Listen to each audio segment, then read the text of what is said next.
Duck, the Great Western engine, worked hard in the yard at the big station. Sometimes he pulled coaches. Sometimes he pushed trucks. But whatever the work, Duck got the job done without fuss. One day, Duck was resting in the shed when the Fat Controller arrived. "Your work in the yard has been good. Would you like to have a branch line for your own?" "Oh, yes, please, sir," replied Duck. So Duck took charge of his new branch line. The responsibility delighted him. The line runs along the coast by sandy beaches till it meets a port where big ships come in. Duck enjoyed exploring every curve and corner of the line. Sea breezes swirled his smoke high into the air, and his green paint glistened in the sunlight.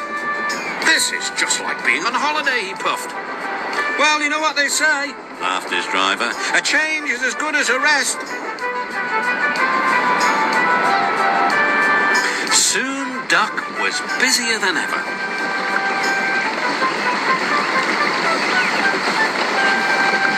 The Fat Controller was building a new station at the port, and Duck pushed the trucks wherever they were needed. Bertie looked after Duck's passengers, and the other engines helped too, but the work took a long time. Noise and dust filled the air. "Don't worry," whistled Toby, "the station's nearly finished." "And on time too," said Duck, thankfully. Duck felt his responsibility deeply and talked endlessly about it.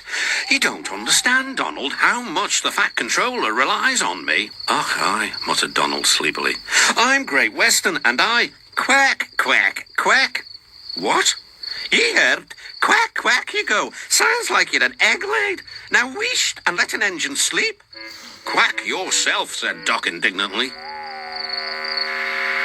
Later, he spoke to his driver. "Donald says I quack as if I'd laid an egg."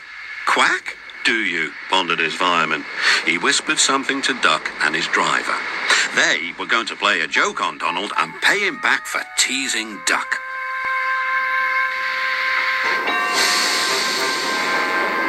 The engines were busy for the rest of the day, and nothing more was said.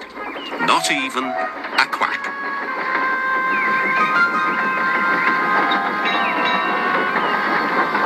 But when at last Donald was asleep, Duck's driver and fireman popped something into his water tank. Next morning, when Donald stopped for water, he found that he had an unexpected passenger aboard. A small white duckling popped out of his water tank. "Nay, do, who's behind this?" laughed Donald. The duckling was tame. She shared the fireman's sandwiches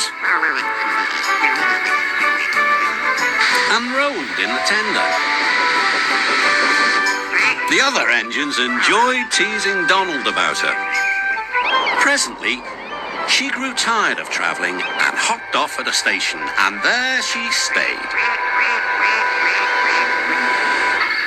That night, Donald's driver and fireman got busy, and in the morning, when Duck's crew arrived, they laughed and laughed.